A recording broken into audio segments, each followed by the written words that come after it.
Welcome to Season 2, Episode 4 of the Women of Rock Oral History Project podcast. I had a really great night last night because I talked to Melanie Safka, better known as by just her first name, Melanie, for about 3 hours. I was totally terrified because to me, she's the 60s Woodstock playing legend. And she couldn't have been nicer and more down to earth. And we just had a really nice conversation. So I think you'll find this interview interesting because we talked about a lot of things that she hasn't really talked about before. You probably know Melanie best from her hit song, Brand New Key. Her other most well-known hit, Look What They've Done to My Song, Ma. And then she talked about, I'm glad, my personal favorite, Candle in the Wind, Lay Me Down is the other name of that song. And she performed that with the Edwin Hawkins Band in 1970. And it's an amazing song and definitely my absolute favorite. Because we talked for so long, which is great, this is going to be another 2-part episode. So this is part 1. And then I will probably just immediately upload episode 2 because I'm impatient and I'm excited to listen to it myself because I have trouble actually living in and enjoying the moment because I'm usually so nervous and trying to keep my shit together. So here we go. Melanie for the Women of Rock Oral History Project podcast. Right. Hi, I see you. You don't see me, I hope. Oh, yeah, that's okay. No. You wouldn't want to see me right now. You really, really wouldn't want to see me. Look I'm all dressed up in my sweatshirt. Look at that. Well, I think at least you have a bra on. Oh, I do. I had to check. I don't. I had to teach a class this morning, so I put a bra on for that. What kind of a class? Yeah, I don't want to subject the kids to what happens when I take it off. No, I figure we'll see each other someday. What kind of a class is it? Well, I'm in a PhD program because I'm insane. So I teach history at UMass Amherst. Wow. Yep. So just whatever history classes they assign to me. And sometimes they let me make up my own, like the history of rock music, which I just fill with cool. Women. Yeah. Women had a very special place or non-place in music then. Okay. Well, I have a set of headphones, but I don't need them. Do you? No, I don't have them. Would it make it? Okay. Yeah, and you sound good, and I'm recording each of our tracks separately. Okay, super. I had an international Zoom call that was like a bit of a fiasco, and I'm still just not used to this at all. I hate it. I absolutely hate it. I hate virtual worlds. Yeah. I'm much more of a hands-on person. Yeah, me too. This is very depressing to me, but I would rather talk to you than not talk to you. I don't know when this is going to end, so yeah. But yeah, so what I'm going to do is I'm going to just treat this as if we were sitting in person. So these are kind of long form biographical interviews. So we'll start when you were a kid and move our way up. But it's basically, I kind of let you lead where it goes. So whatever you think is the most important, because you have lived a very long and full life, 48 albums worth of. It's not that long, You would think that it sounds long. Yeah. And I understand the concept, but when you actually experience it, it's life isn't that long. It doesn't feel that. It doesn't feel long to you? No, not at all. Mm. No, it doesn't feel like, I'm this old woman and I've lived. It's actually kind of, it's startling. Yeah. I mean, just like the magnitude. And it actually hasn't, the what?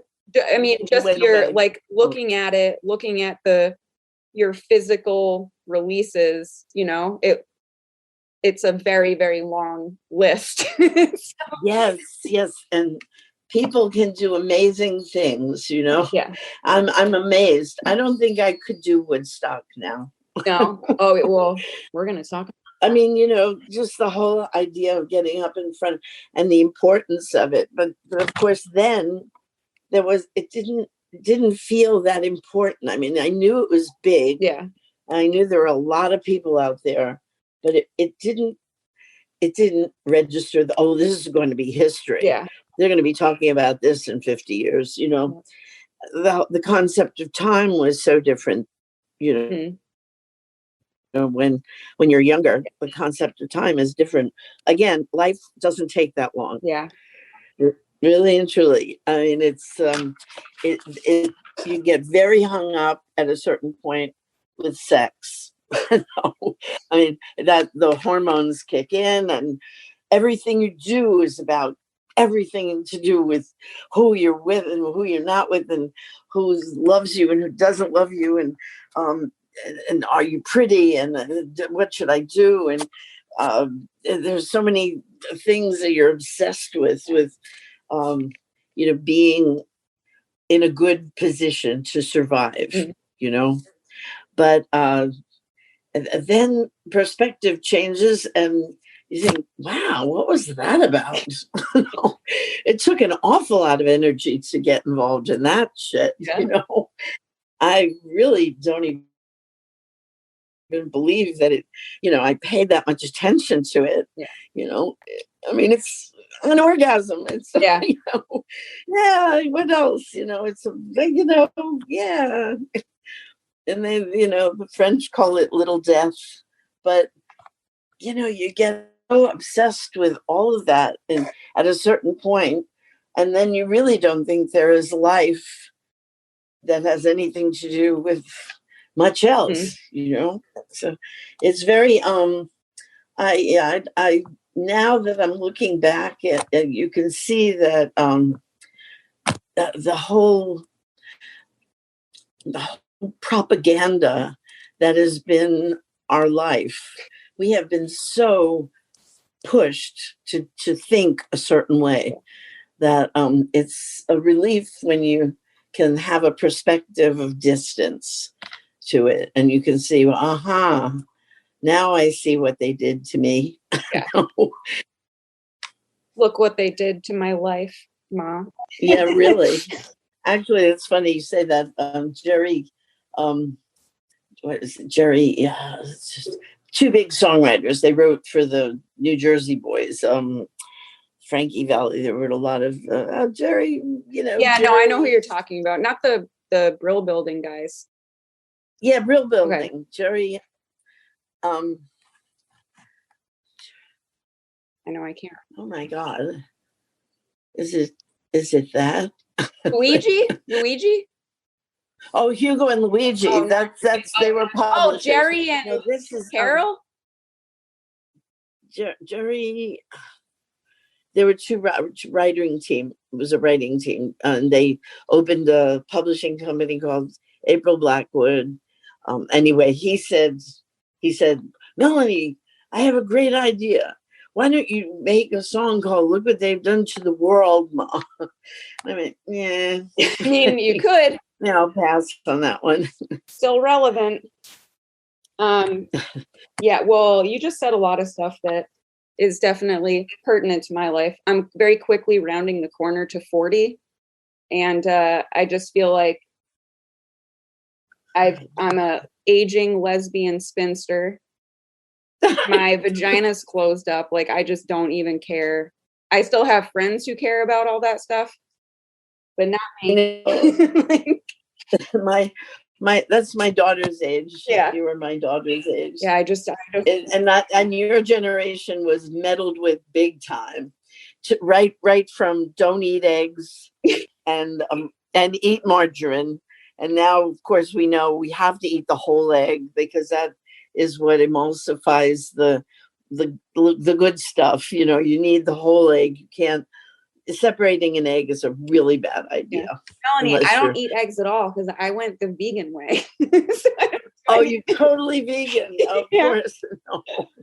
Well, there you don't have to worry about it. But my daughter won't touch an egg. Yeah.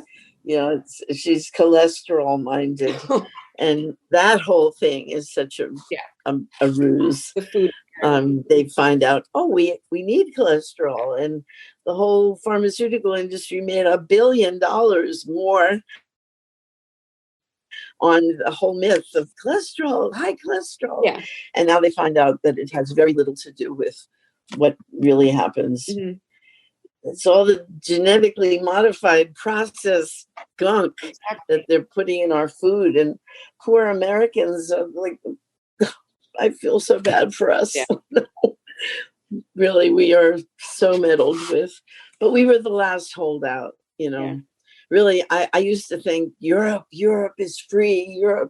But it's not. It's worse. Actually, they're more tame over there than we ever were here. Oh. Well-behaved. I mean, look at Germans in Nazi Germany. They just went along with this. Being well-behaved is dangerous. Mm. All right. Before we get too far in, we're going to get back to all of that stuff, but I'll try to make this sort of cohesive. Oh, no. Not too cohesive. I want to totally jump all over the place. Well, we probably still will, but I don't want to skip little Melanie. No, don't skip little Melanie. Yeah. That was very, very important part of my life. Yes.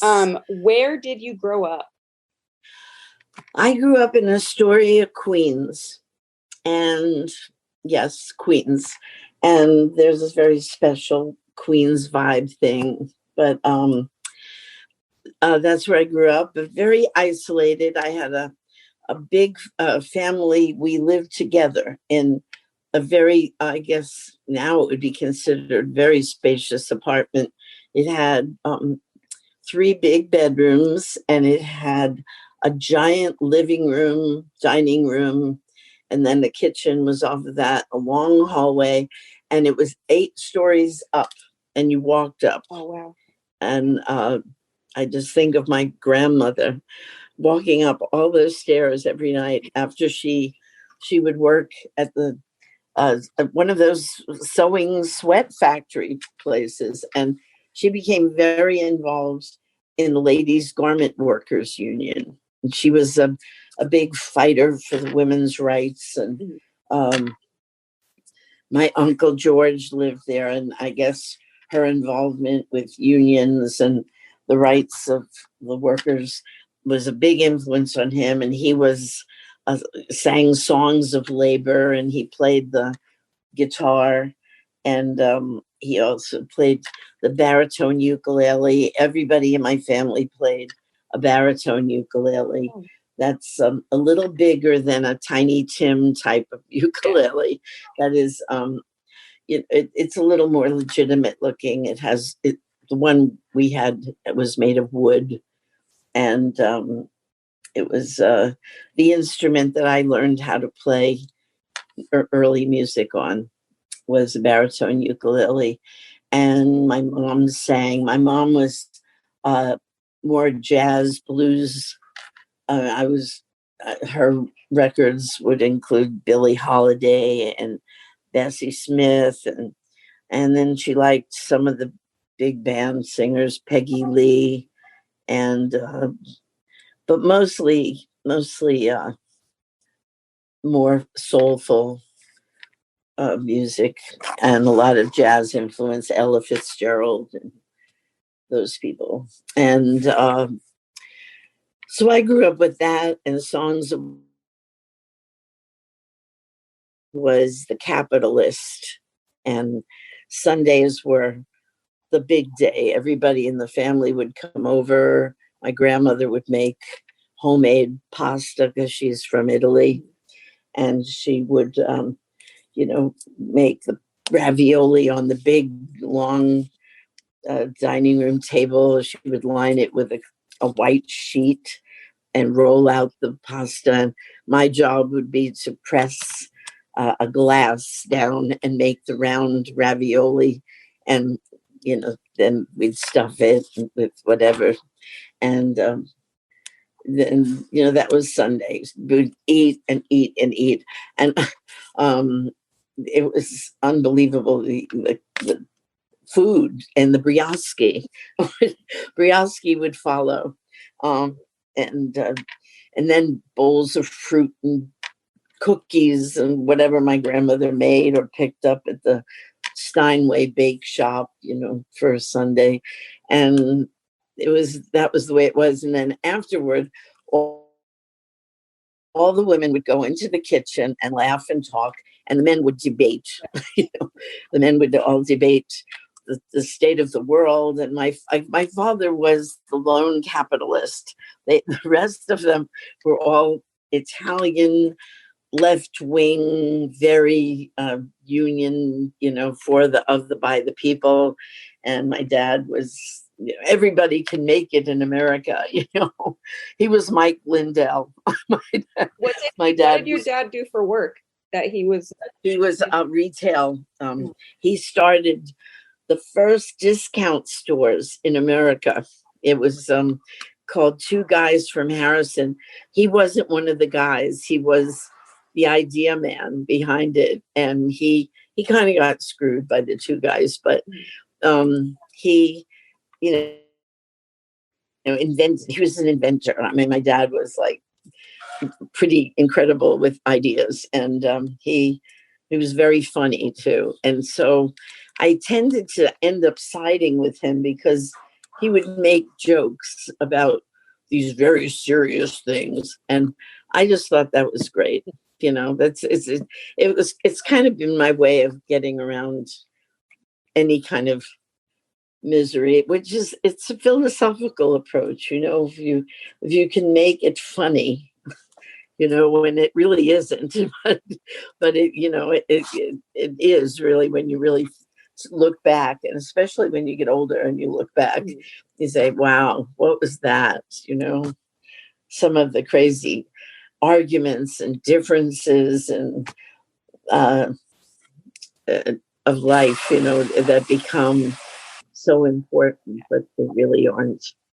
Yeah, that's kind of my philosophy too, is just everything is absurd. Absurd. I have a poem about love for the absurd. Mm-hmm.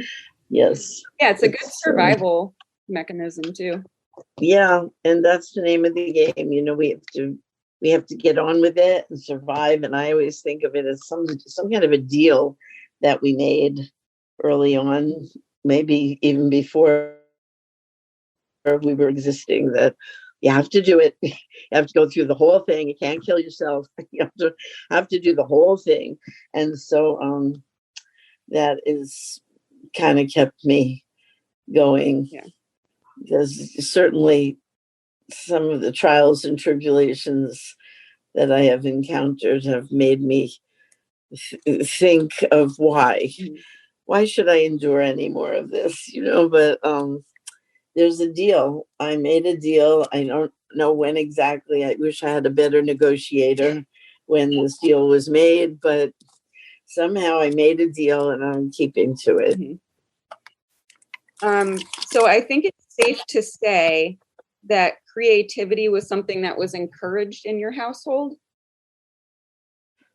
No, not really. I mean, it was kind of a nuisance.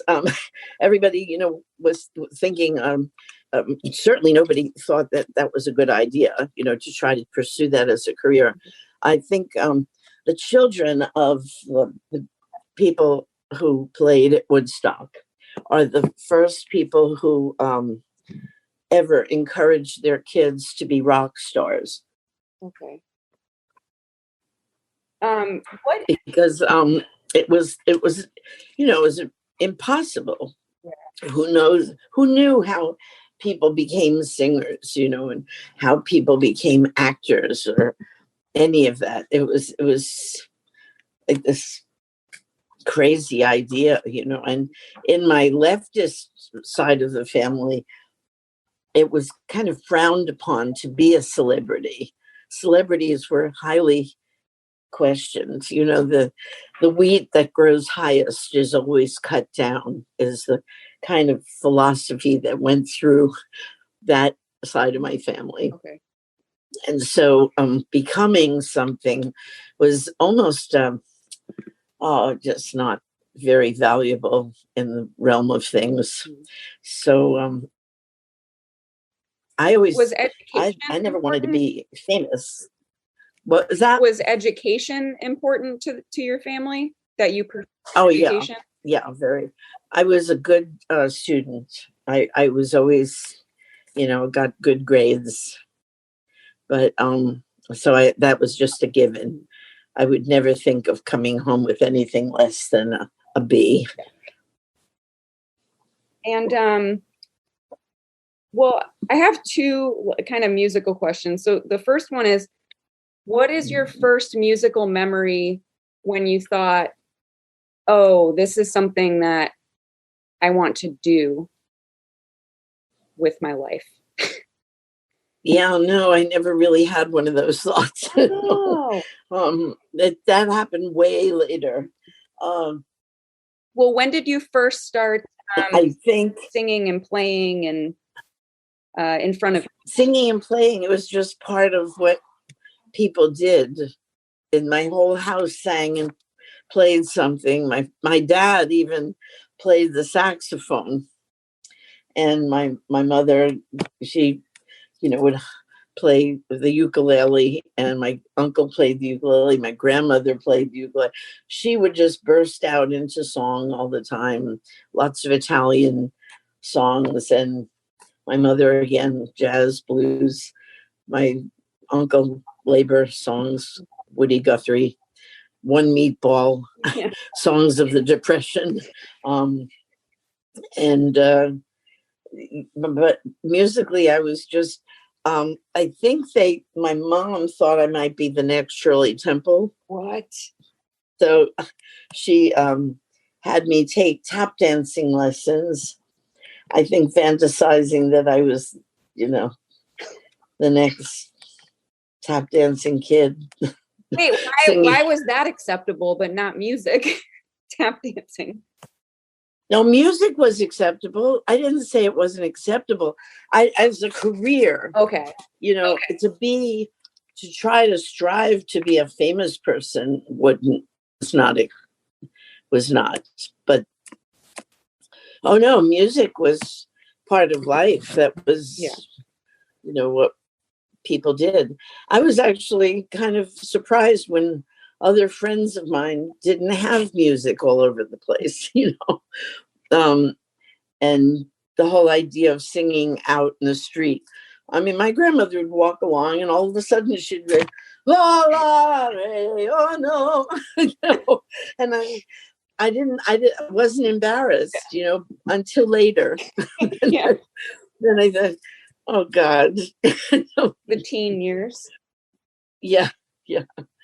But early, no, music was not at all frowned upon. No, but even the thought about doing it as a profession wasn't anything that was worthy. Mm-hmm. How did you start performing music live? Well, that was early on as well. My mom, again, she taught me songs, and I must have had a really uncanny knack of remembering lyrics and being in key and having good rhythm. So she brought me to this little place. The guy was called Jimmy the Greek, and Jimmy the Greek had a tape recorder, a reel-to-reel tape recorder. And the only other tape recorder I had ever seen was Don Fenuto, the archaeologist who recorded notes on his expeditions and adventures in archaeology. That was one of the first things I wanted to be, was an archaeologist. And where my life intertwined with tape, I was successful, but I didn't become an archaeologist.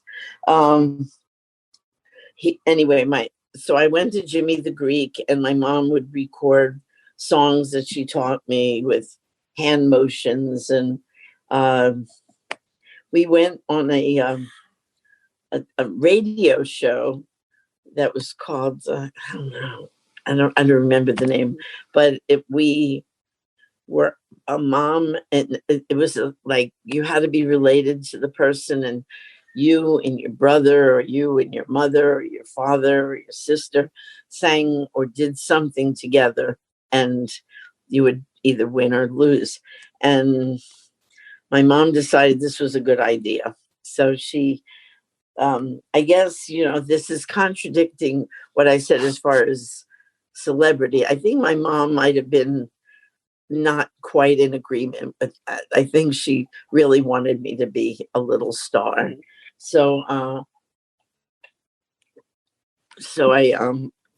went on this show, and we won second runner-up to me and my mom. She sang Exactly Like You, which is like a standard. So I sang a song called Give Me a Little Kiss. And I think I was 4. Oh my God. And we have a recording of it. And the MC was so patronizing. And even at 4 years old, there was something I didn't like about that. I could feel being talked down to, and having things said that I didn't understand deliberately so that the audience would think it was funny, because I would go, what? And yeah, I hated that. So, but anyway, we won second runner-up, and my prize was a tiny Tears doll that you put the water in a bottle, and you squeeze the bottle into the baby, and it pees and it cries, which was phenomenal. This was amazing that you could have a baby doll that did this, and that I won this doll was incredible. And I waited weeks and weeks, and finally it came, and it was this amazing. Maybe that was my early incentive, Yeah. Hey, look what I got. Maybe I could, do this. But anyway, we won. And I mean, it wasn't like my mom was a stage mom. We did that, and that was that. And I mean, she was a homemaker. That's what they called people then, homemaker. And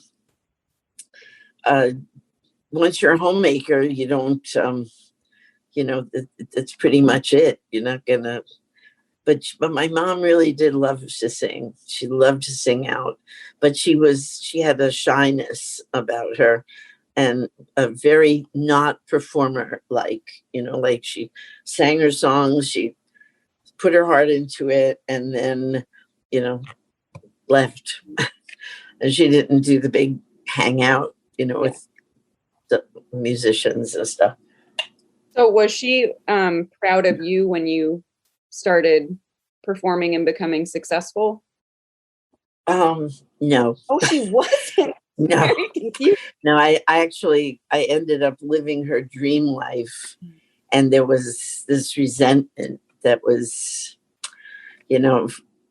but when I was, singing, and I guess developing a style, whatever that is, I would listen to records and I would sing the songs, and they didn't sound like the person who sang them. Whereas her thought, her philosophy about singing was there was a way to do it, that you're supposed to sound. And that was her way of doing it. And, smooth and finished notes, and, refined sound to it. And I was born with a little scratchy voice. I don't know what that was, but I always had a little bit of a little too much vibrato, and she would try to get that out of me. I don't know, and tell me how to not do that. And but every time I'd go to sing, I had to do it the way I did it. and so she wasn't, I don't think she thought I was very good. Especially growing up. But my dad, however, was exceedingly proud of me. Oh, yeah. Yeah. And, he didn't encourage it as a profession. He thought that would be horrible, but he wanted me to be a debutante. I know. I mean, he wanted me to have a coming out party when I was in high school. I mean, it was totally not. I should not, even think about that. But it was the typical marry well and have successful family life and whatever. Anyway, I didn't like either side's idea of what I should do. I mean, really, I left home very young. It wasn't very young. I was like 18. So you finished high school and then just left? Yeah. Okay. Yeah. I actually had a little episode. My dad wanted me to go to college. And we went the route of filling out applications and college prep places and all this stuff. And I really had no intention of going to college. I had it with just the life I was living in high school was pretty sad. I didn't have friends. I was very much an oddball, they would have called me, or a beatnik, maybe. And I was always having trouble in school. And it wasn't because of my school grades. It was because of I thought a lot out loud. Okay. I was quiet, but they knew. I didn't quite agree with a lot of things. And I had a horrible time in literature, which was one of my favorite subjects. But I had a teacher who, told us what the writer was saying, right. Told us what it meant. And I constantly disagreed. And that got me into all kinds of trouble.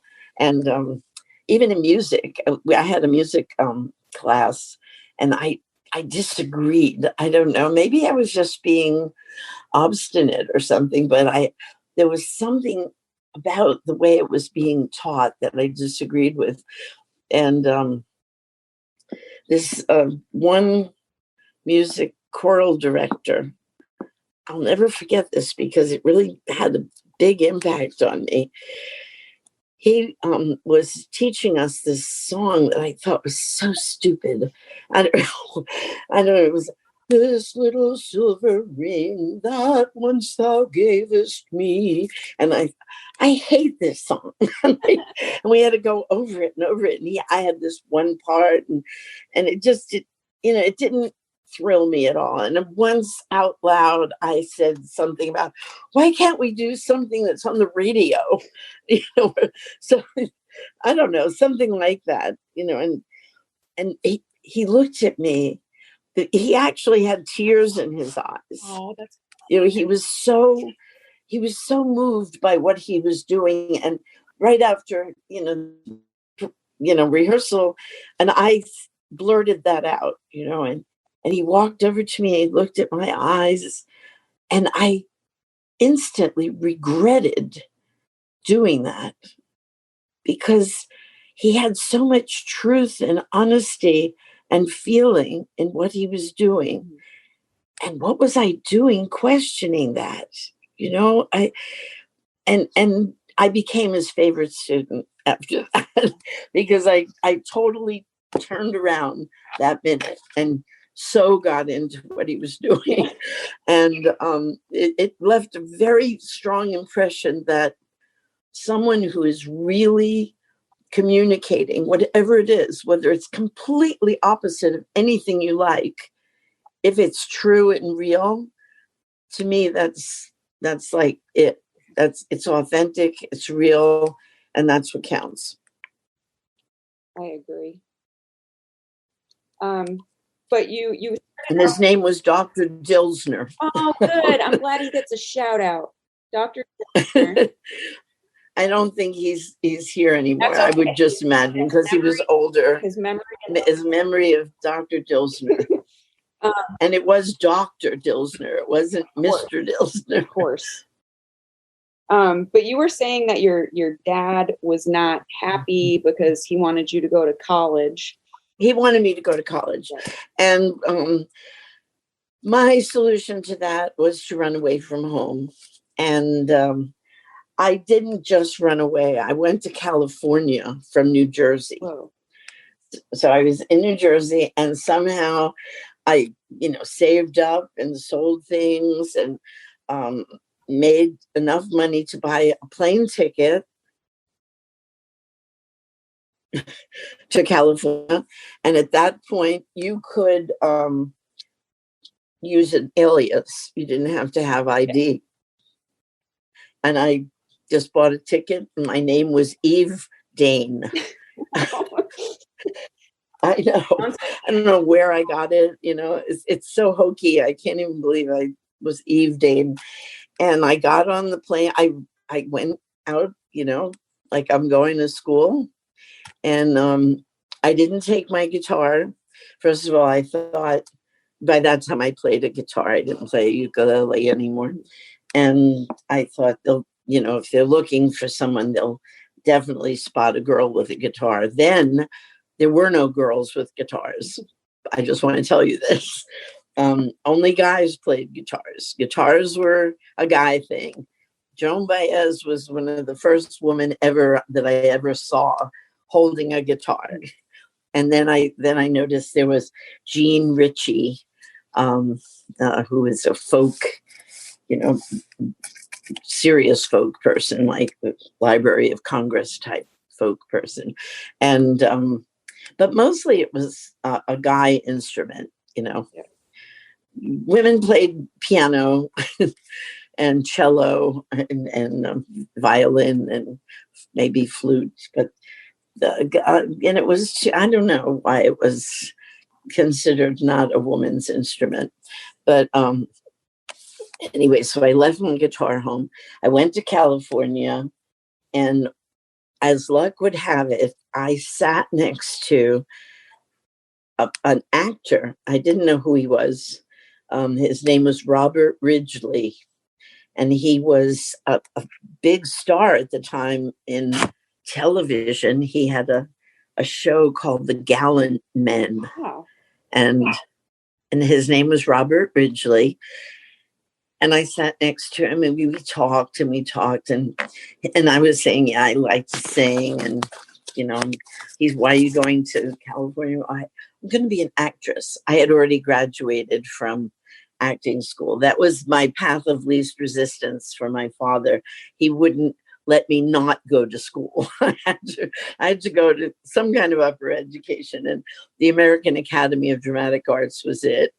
But I was going to be an actress, and I told him. He said, "What's your name?" And Eve Dane. And now that I look back, I see he didn't believe me for a second. And he asked me how old I was, and I told him 18 or something, 20 maybe. And he didn't believe that either. So anyway, we talked, and he said, you know where you're going and everything, like, right? When you get out of here, you have a place to stay. And I said, oh, yes. I had a phone number of somebody. That's what I had. A phone number of someone. I had no idea who it was, but somebody had given me a phone number of someone. Anyway, I got off the plane, and I realized I don't know what I'm doing. Yeah. I don't know where I'm going, and I don't know what I'm doing. And there's Robert Ridgely, and he's walking.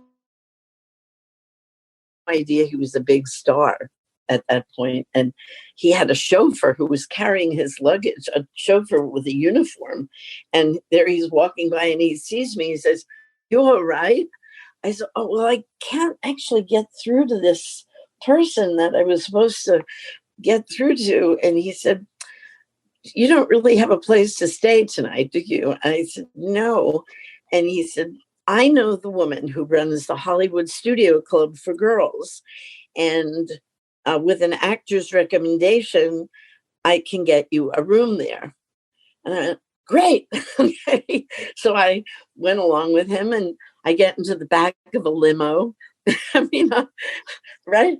I get in the back. I've never been in a limo in my life. I just, maybe for a wedding or something. But so here I am, and he takes me in, and he introduces me to the headmistress of the Hollywood Studio Club for Girls. It was a nice house in Hollywood somewhere. I don't even know where it was. And he said, this is Eve Dane, and she's an aspiring actress. And do you have a room? And she said, yes. And so I was taken to a little room. It was a shared bathroom, but you had your own room with a telephone intercom on your wall. So there was a way to talk if you needed to communicate with someone downstairs. And I was there for a few days, and by day I would just walk around, and I thought about getting a job, where I better get, some work or something. I didn't even have a social security number. It's funny because you didn't have to have one then. Yeah. So I didn't have that. And you had to have that. I remember every social security number. And they wanted all kinds of other things that I didn't have. And I realized I'm going to have a little trouble here. So I was walking down the street, and there was this guy, and, just started talking to him. And we got onto the subject of music. And I said, yeah, I play guitar, but I don't have it here. He said, well, I have a guitar. And we're going to have a get together tonight. And he said, you want to come by? And so I went with him, okay. Sure. And so anyway, I get there, and there's this other guy, and they're sitting there. No, I think I got there by myself. I don't think I went with him. I just went, I just went. He told me where it was, and I guess I took a taxi, and I was there. And I got this weird vibe, like they were kind of looking at each other, these two guys. And he showed me his guitar, and he's talking some more, and they're like looking back and forth at each other. And I just felt like I was in danger. Yeah. There's something that tells you, with that voice that tells you. Mm-hmm. So I said, I'm going to the bathroom. Where's your bathroom? And I walked the bathroom.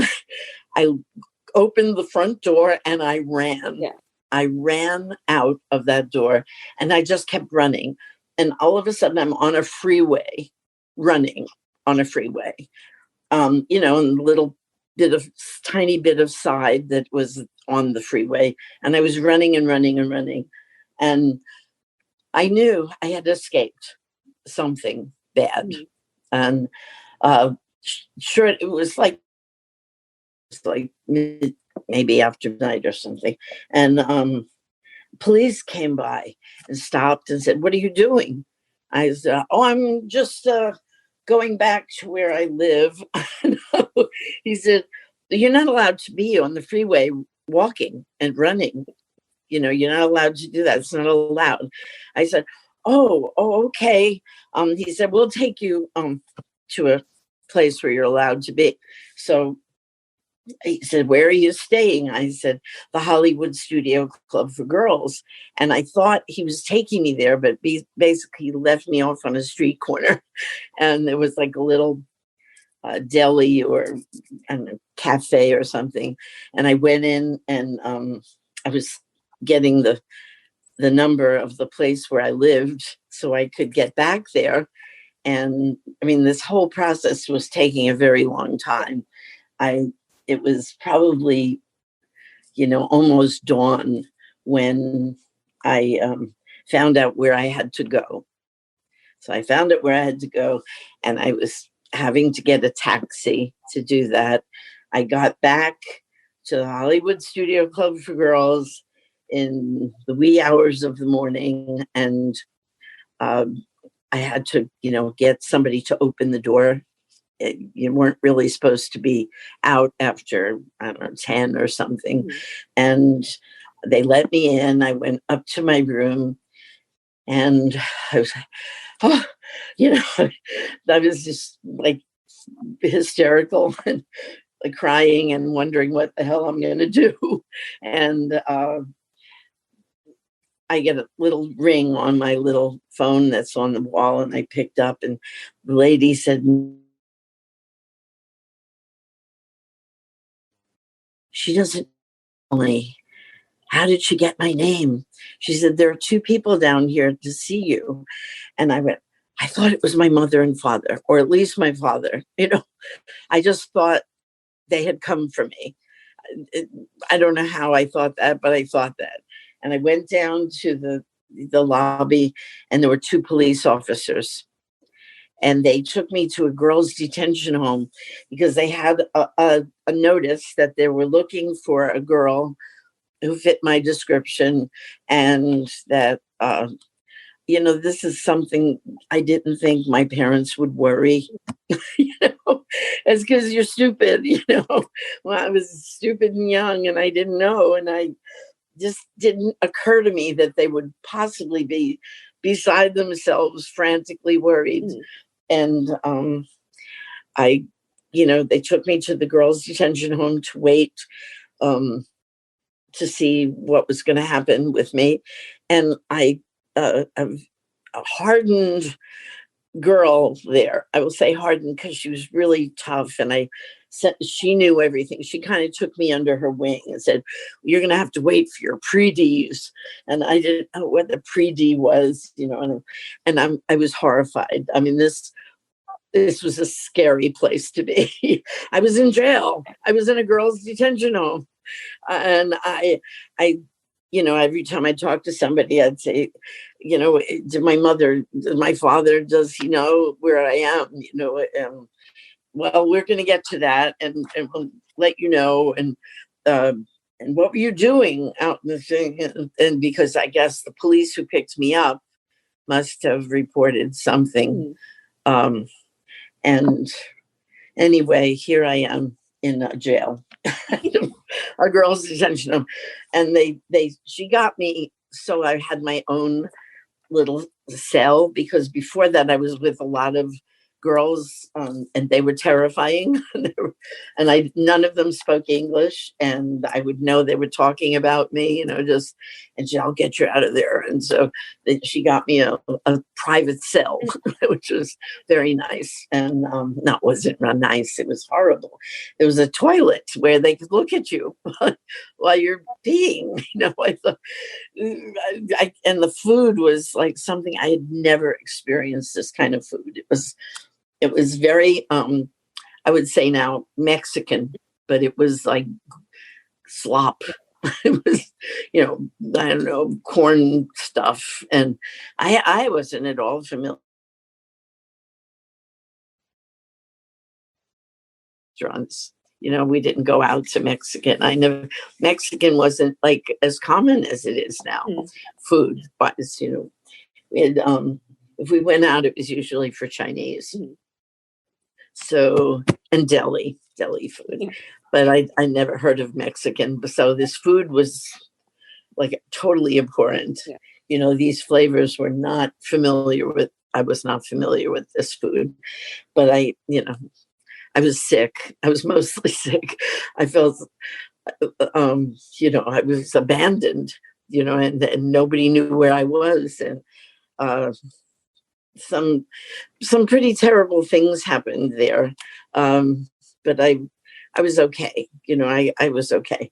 And I had doctor's exams, and the woman wouldn't believe I didn't have makeup on. She made me scrub my face, and my eyes were red, and my skin was peeling off from this harsh soap that I had to scrub my face so she wouldn't believe I didn't have makeup on. And it's amazing.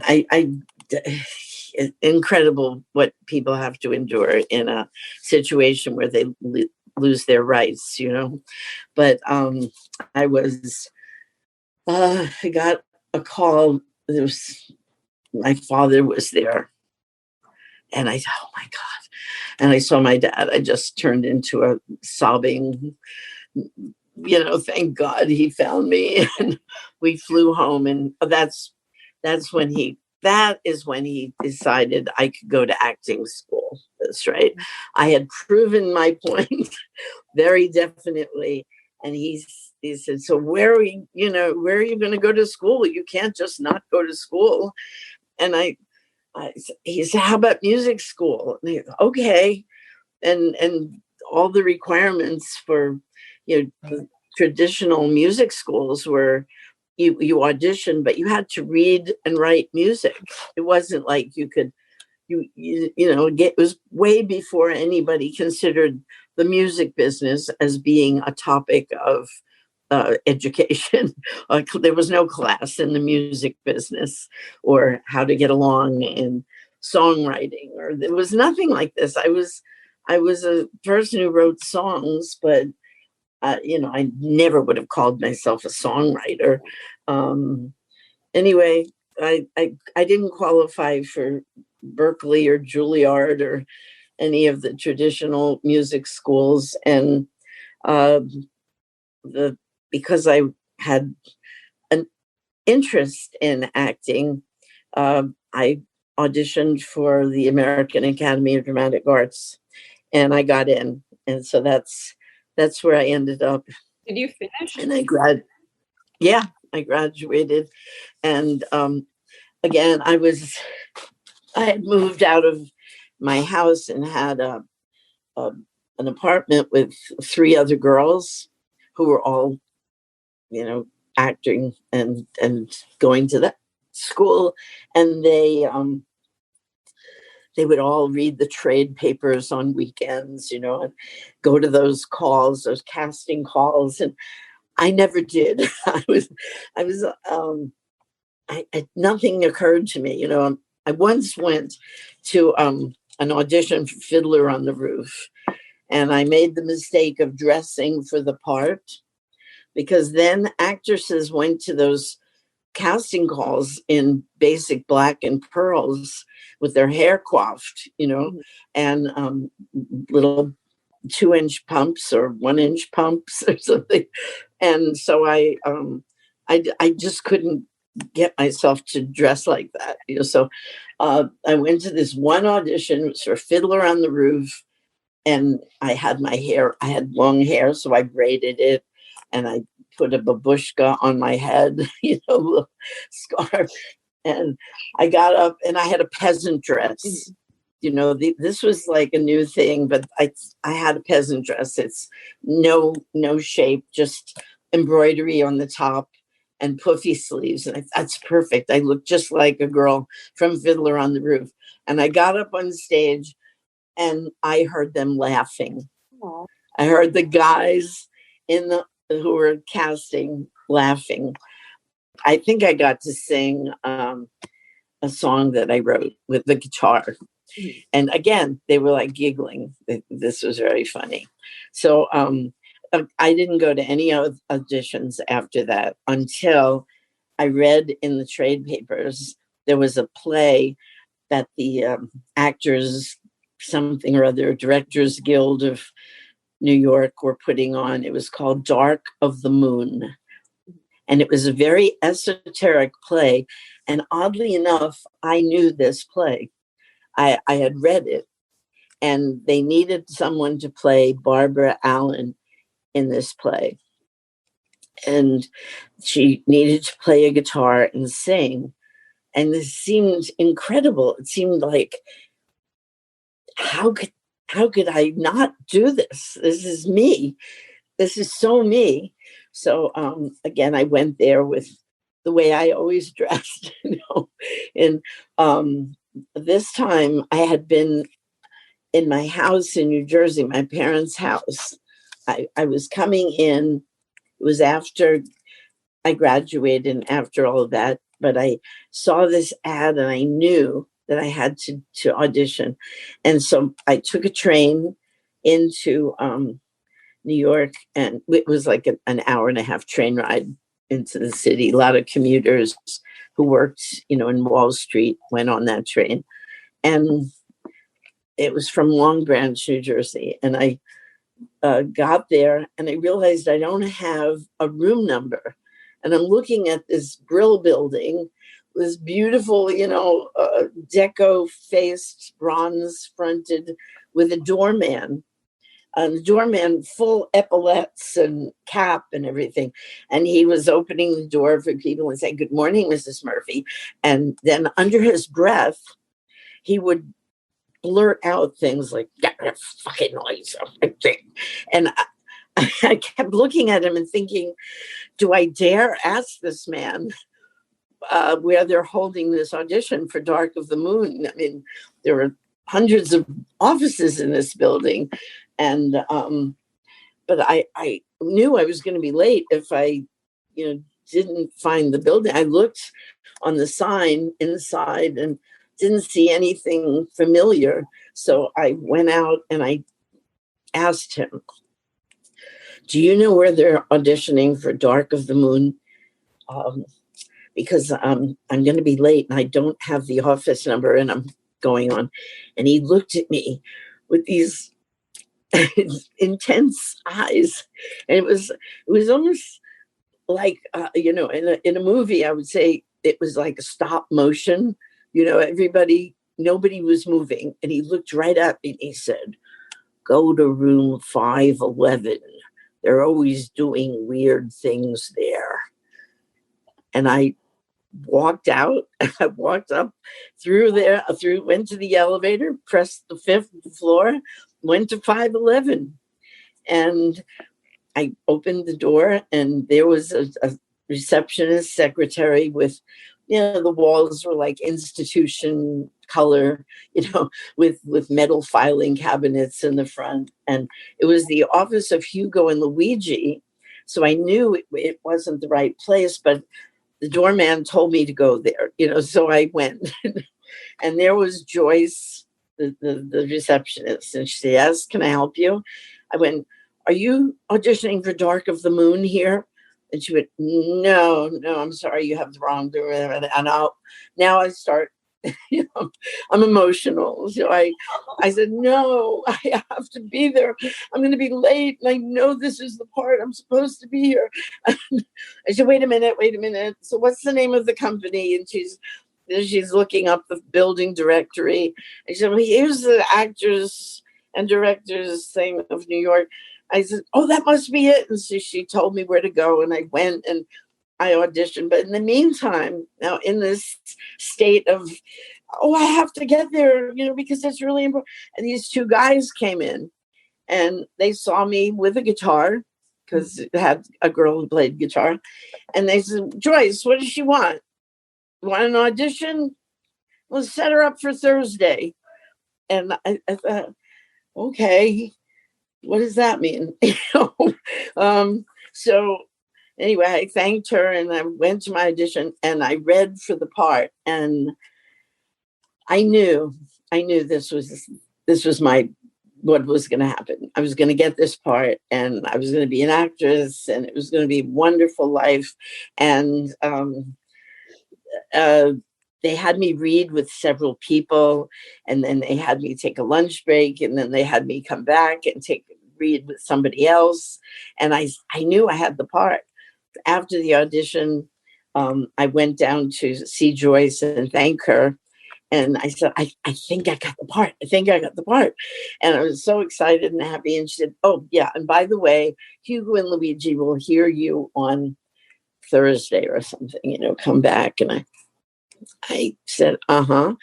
And she said, "You write your own songs, right?" I said, "Yeah," because I had told her I wrote songs. And she said, "Yeah, they just want to hear what you do." And so I went back.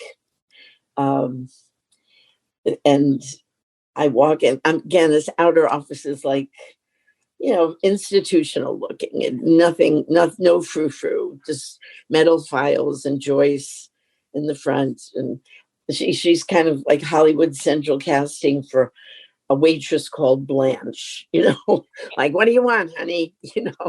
Very nice, but, like, so I went in and there are these, I opened these doors that were double doors. And this was like museum pieces were in this office, and the carpet was plush carpet. And I walked into this other dimension. It was gold chandeliers and Louis XIV desks facing each other with two chairs, and they were facing each other, and I was in between the two desks. And they said, okay, so play us some songs. And so I started playing some songs I wrote. And you wrote that? Yeah. And okay, well, sing another one. And I sang another one. And they're looking at each other like, like she's pretty weird, And I didn't really care because I didn't know what that was, What am I doing this for? I don't know. It doesn't matter. I got the part. And that's the important thing.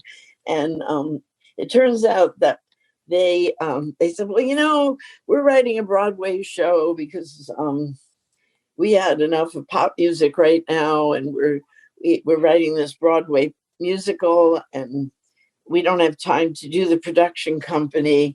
I didn't even know what they were talking about. Really and truly, I was like, yeah, what is a music publisher anyway?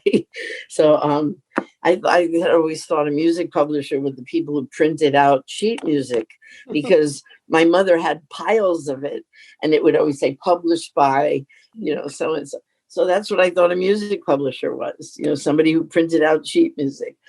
And here's Hugo and Luigi. I didn't know that they were Hugo and Luigi who had written songs for Jimmy Rogers and Fats Domino and all these hit makers, and they wrote Fools Rush In for Elvis, so they were big deals. And again, I didn't know that. So they said I could, they would like me to meet the guy they just hired to run their production company. So I had to come back another time. And so, okay. But in the meantime, the production for Dark of the Moon stopped being produced. They didn't do it.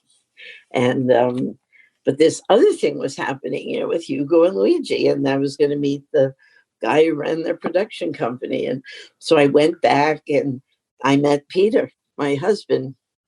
And that was, the rest was it. He produced my first record.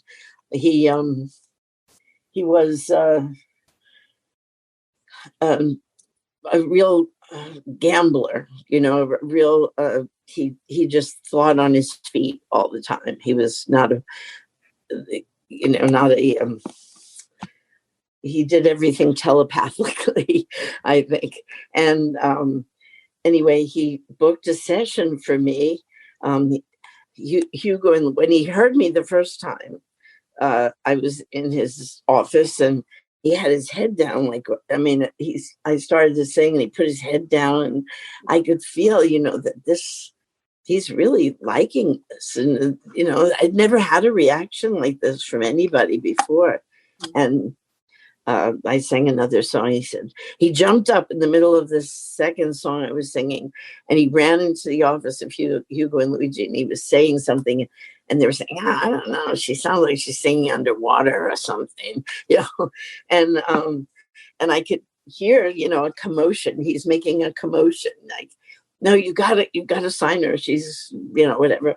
And so sure enough, I signed an agreement with Hugo and Luigi, and Peter was the producer, and we recorded. He booked a session that was originally for a group that he was producing that was a bubbling under top 40 hit.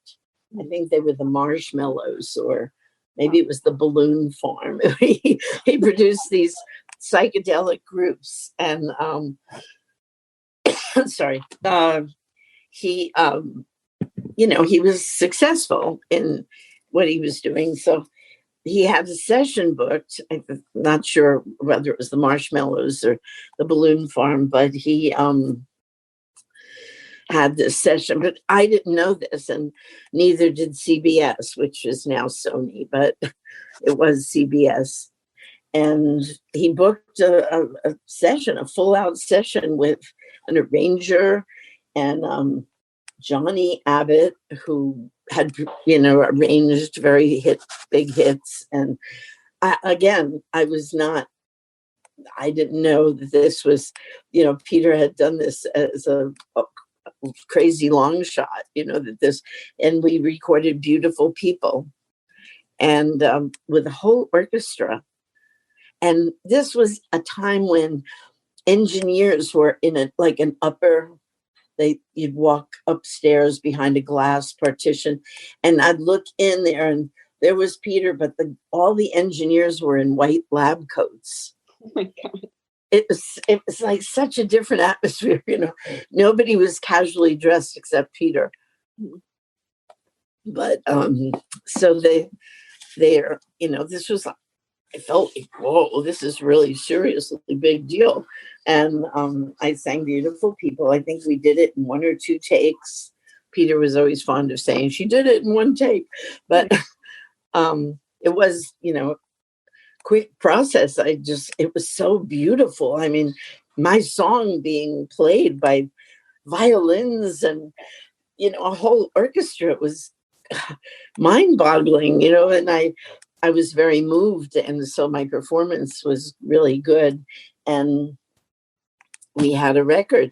And now it was right at the point when CBS was it was almost like a coup, because at one who was the R man who signed me. I think his name was John Hammond. He has a son, John Hammond Jr., I guess. Right, yeah. Anyway, so was the A&R man. And then at that point, a big deal record company like CBS and RCA, they had people running their A&R department. Head of A&R were people who actually studied music. They actually knew what an arpeggio was. They knew what a melody meant, what lyrical meant, what a legato, and what instruments played those things. And which seems, now that I look at that too, the industry became so diluted with just shuck and jivers, people who could talk the talk and be cool, and they knew where to go to listen to the new and up and coming and all this stuff. But they weren't music people. They didn't know the first thing about music. But the people who signed me to CBS were music people, and they thought there was something to this. And Peter proceeded to, book this session under the guise of it being for a group that had a bubbling under hit, and it wasn't. It was me. but Clive Davis, who took over, and all of a sudden it was lawyers. Yeah. It was lawyers, and something to do with Kinney parking lots and strange kind of takeover of the music industry. And Clive Davis didn't get it anyway. He was very upset that Peter dared to do this, and he wouldn't even talk to Peter.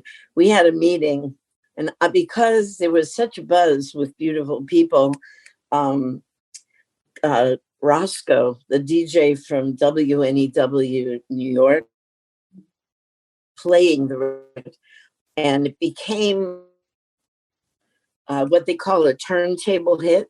Yeah. Because DJs started playing it, and it became viral. There was no such thing, but it did. It became, all the underground stations started playing Beautiful People, even pirate radio. It was like Radio Caroline in England and Radio Veronica, I think. And they would broadcast from boats out at sea. because the government controlled what was played. And, there were certain people who were on lists of people not to play. And I was on that list. And so I got played by lots of underground radio stations. And that was my first success. It was the only thing that anybody had ever heard. But it was like a maverick thing, it wasn't like you couldn't buy it in a store. You could only hear it on the radio because the regime that took over Columbia Records didn't get it. So they didn't service the radio stations. They didn't service record stores. So whoever got it. And it just worked out that way. So yeah, so I had my first hit was Beautiful People, but again, it was not sold. It was just heard. Well, I wanted to ask you, because you were on the, I think, I could be wrong, on the major label, what was it, Capitol or Columbia for a bit, then Buddha Records, and then in 71, you and your husband started your own record label. Right. It's like pretty revolutionary. So I was wondering if you could just talk a little bit about your experience on those record labels and why you ended up in 71 just kind of taking control of your right music and not dealing with them. Right. Well, obviously we had a riff with CBS, and Clive Davis just believed that I didn't have an escape clause, and Peter had an escape clause in my contract. So I didn't have to do anything. I was out. Mm-hmm. And I think that became, I made enemies in high places quickly, just from that detail alone. Mm-hmm. I was out of Columbia Records and I went to Buddha Records, and Clive Davis and Neil Bogart were like arch enemies. They did not like each other. And Neil Bogart was much more of a street smart kind of guy who opened a label, and he was not in the system of what was going on. So anyway, Neil Bogart totally got it and, put his promotion teams behind me, and in fact wanted to do all these, have a hippie wedding because Peter and I were going to get married, and he wanted me to do a hippie wedding in Central Park. And I mean, I was such my whole thing was I want to be authentic and I want to be real. And the thought of, having a hippie wedding in Central Park just rubbed me the wrong way. And I didn't do it. I didn't agree to have my own perfume company, or things that people do all the time now. But then it just felt like there was a saying, selling out. Yeah. They don't use that much anymore because selling out is what you do to become a famous person. And sometimes I don't even know what these people do. They're famous for being famous. I don't know what they do exactly. They're just their faces I see and the names I hear, but I don't know what they do. But anyway, we went to Buddha Records, and Neil had an approach. This was very commercial driven. To sell as many records, and hippie weddings and this kind of thing were right up his alley, and that kind of rubbed me the wrong way.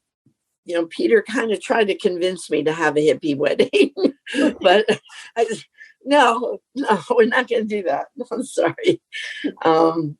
And so, it just wasn't my thing.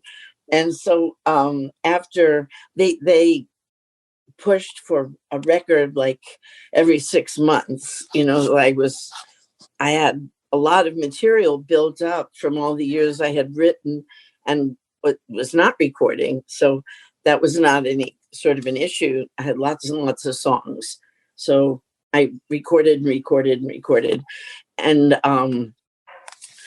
with agreement that was signed, had something to do with them owning my copyright. Anyway, I won the rights back. It was like a precedent-setting case that a big New York lawyer made a career out of this, because it never happened that I won my rights back, because it was a shaft, it was really not in there clearly. It was convoluted and not fair. So I won my copyrights back.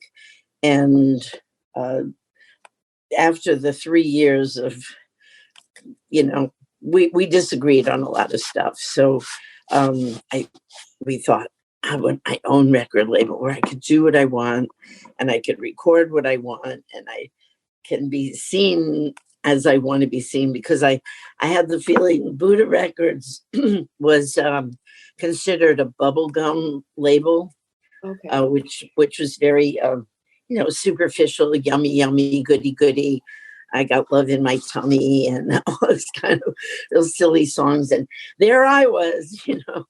and I became like kind of a target to be bashed by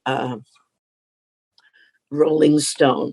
And again, this was a magazine I thought of as my people, these are my people, because it certainly wasn't mainstream me. I didn't think. And I thought they kind of get that, but I didn't know about the whole politics of what's his name, John Land. It wasn't.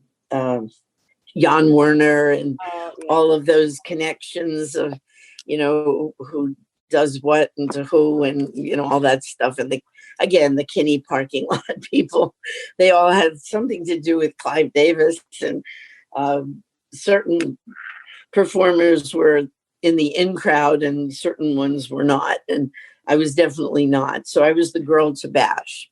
I mean, they would have me in sharing a page with who was it, Bobby Rydell or something, like some real schmaltzy person, and they always bashed me. That they never even said I wrote the songs. I was at that point there weren't any girls who wrote songs, and I mean there weren't any who were promoted as writing the song. There wasn't a term singer-songwriter yet. It was I was called the female Bob Dylan because he wrote songs and sang them. And so that this whole all this stuff was going on underneath, and then we opened Neighborhood Records. I was the first woman, for sure, who ever opened a label here. And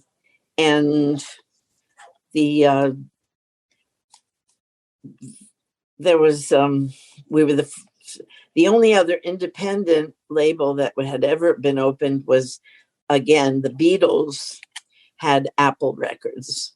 That was the first time artists took control.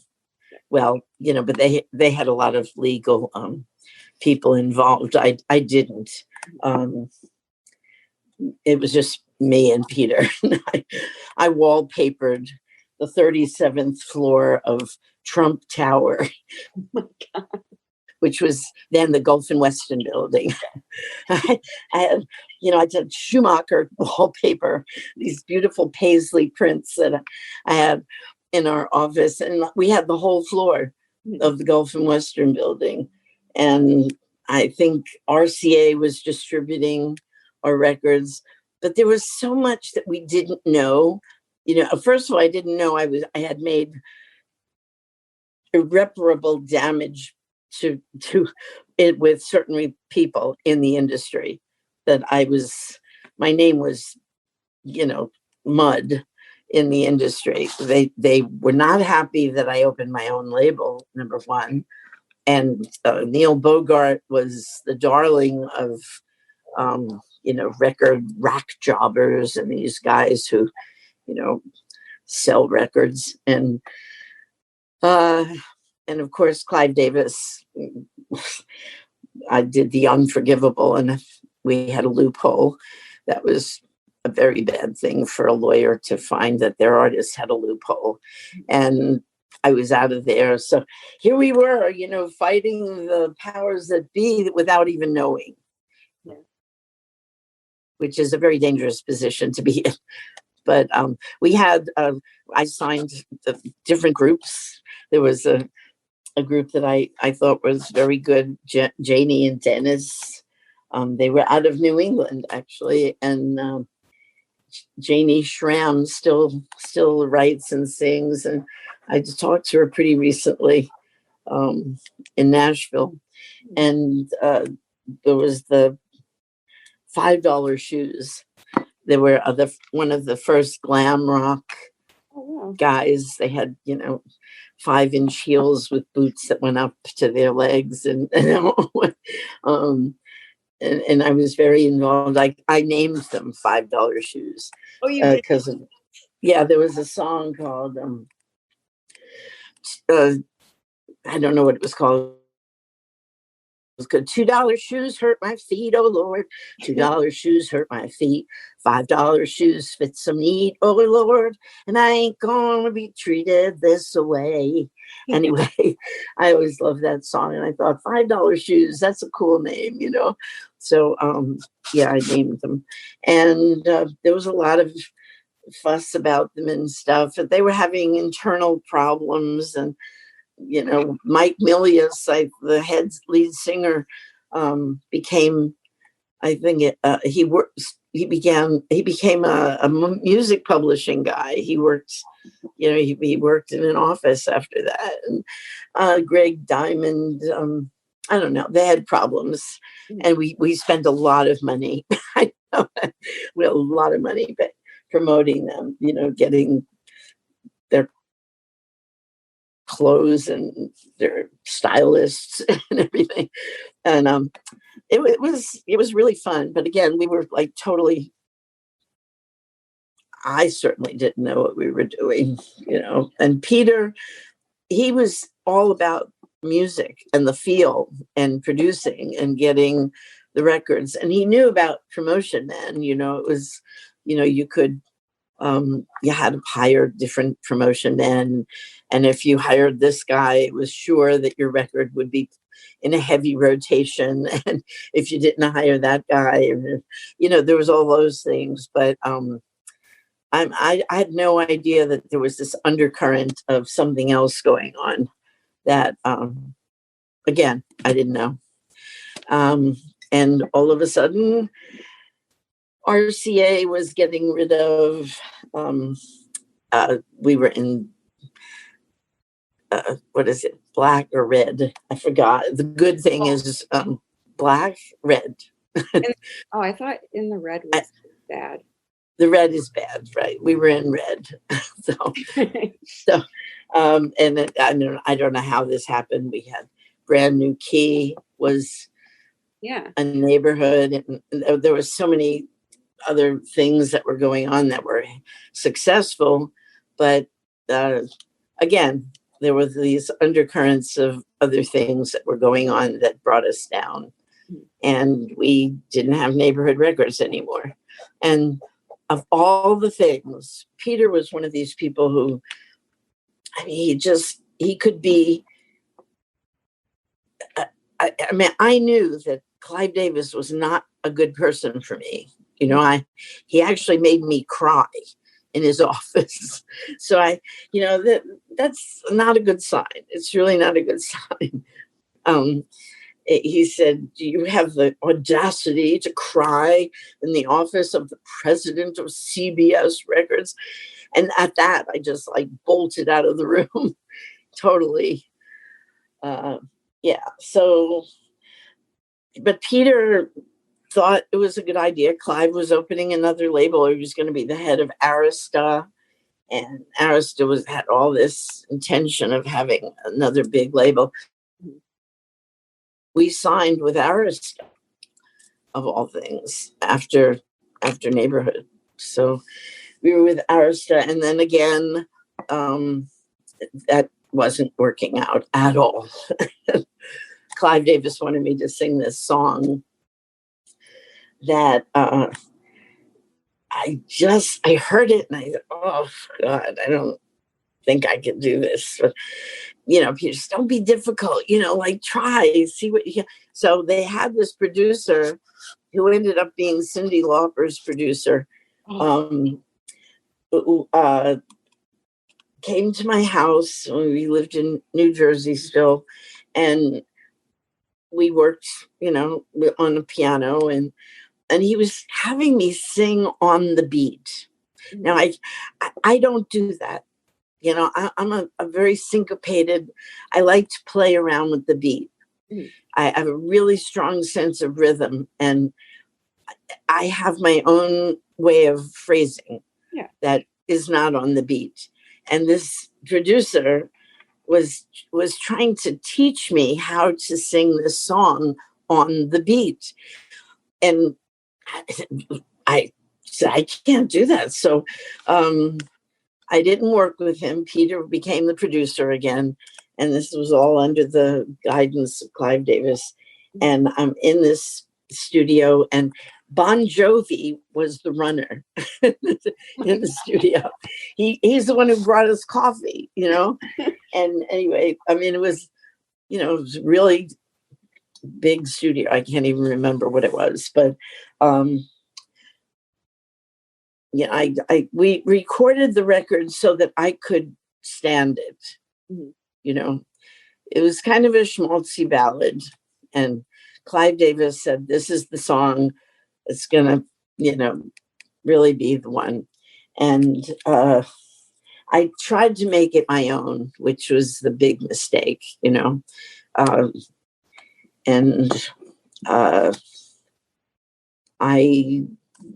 we brought the record in, and he definitely didn't like it. Definitely did not like it. And again, somewhere in the night, and right after I actually wrote a part for this song that he had Barry Manilow do this song after me. And Barry Manilow did it right on the beat, and but he did take that part that I wrote, which was a repetitive chorus part, and he had a hit, as promised by Clive Davis, if I had done it.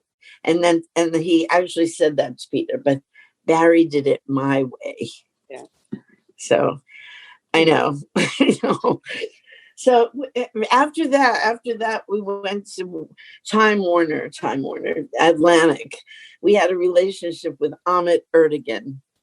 Amit was in the studio, came to the studio. We were in some studio in California, and Amit Erdogan drove in with his white Rolls-Royce limo and came in and heard me, and he was like all over it. He said, not since he was Billie Holiday's roadie. I couldn't believe it. Yeah. So he said, not since Billie Holiday have I heard anything like this. Wow. So he wanted to sign me right away. And so Peter rode around the block in his white Rolls Royce, and they signed a deal. And I was on Atlantic, and everything was good. I mean, I had carte blanche in a LA studio, and this was right at the beginning of cocaine running the music business. And I wasn't a person that did that. I never thought cocaine was a musical drug. It's kind of a hard hitting. It's not conducive to making melodious beautifulness, is maybe something else, but not that. So it was, definitely did not appeal to me. But we had the the Coke mirrors were actually in the board. They were actually on the board. So these guys are chopping all the time. I'm watching them. You know, they're more absorbed in the whole thing. Is it pink? Is it white? It's got this other kind. And they're all about the cocaine. And Amit is in and out of the studio.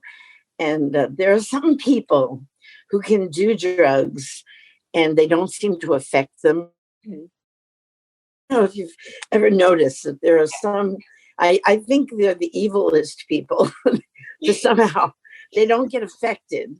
You know, they do them, but somehow they skirt the whole devastating aspect of it. Yep. And Amit was one of those people. You know, he could partake in everything, but I liked Amit.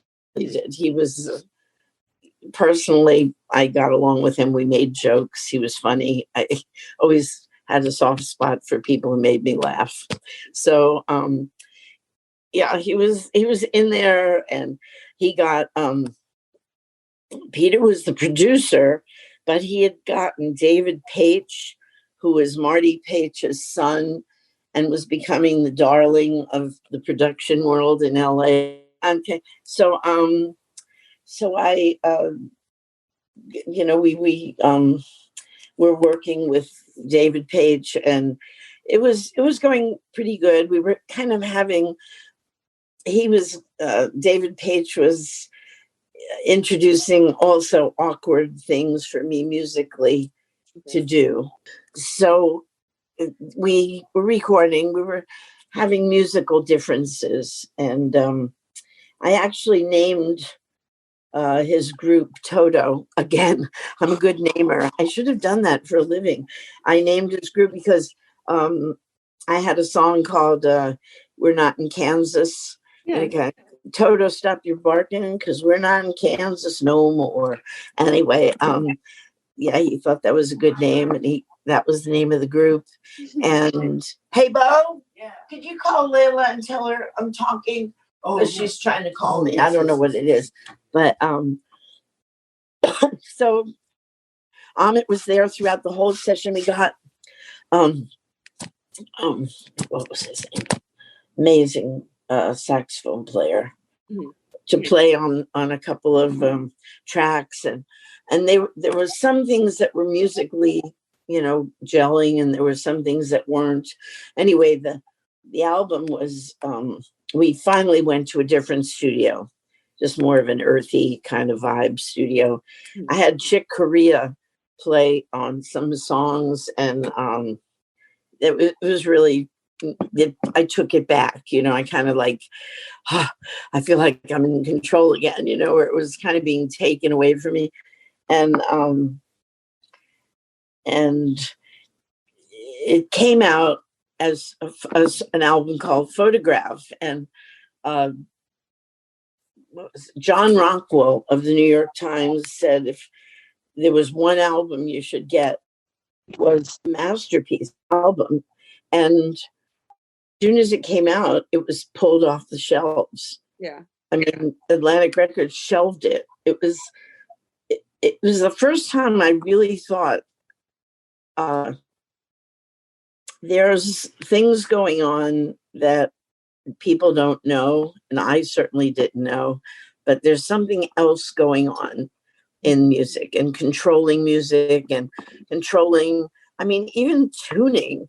You know, I found out that 440 wasn't always the standard tuning. It became the standard tuning before the First World War or something, when they pressured the British Institute to change to 440. I mean, Verdi was 432, and you know, I didn't know anything about this stuff. You know but music is so powerful, and it can enliven the spirit of people to the point where it's dangerous for governments who want all control. Mhm. And I put myself in the position, I first really unwittingly, and now I don't give a shit. You know, it's really, I'm beyond that. I'm in 432 for sure and certain. Sometimes 444. John Lennon was singing in 444. And you know, look what happened to him. You know what I mean? It's big. It's very big. I mean, why would governments pressure the British Institute to change to 440? Why would they care? Yeah. You know, it's just music, right? I mean, it's just music. No, and that's why today too, there's like an actual blueprint, a formula for pop songs, and that's why oh my God, on the radio sounds like I know. Well, at one point there were just two guys who wrote all the hits, right? Yeah. One guy from Sweden and another guy from LA, and they wrote all the hits. That was it.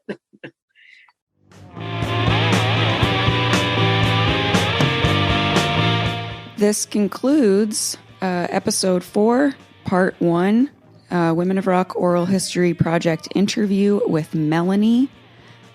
Please listen to part 2 of this amazing and insightful interview. Just to let everyone know, Melanie is performing on May 29th. It's a Zoom performance. You can purchase tickets on her Facebook page, Melanie Safka. So thank you for listening, and see you next time.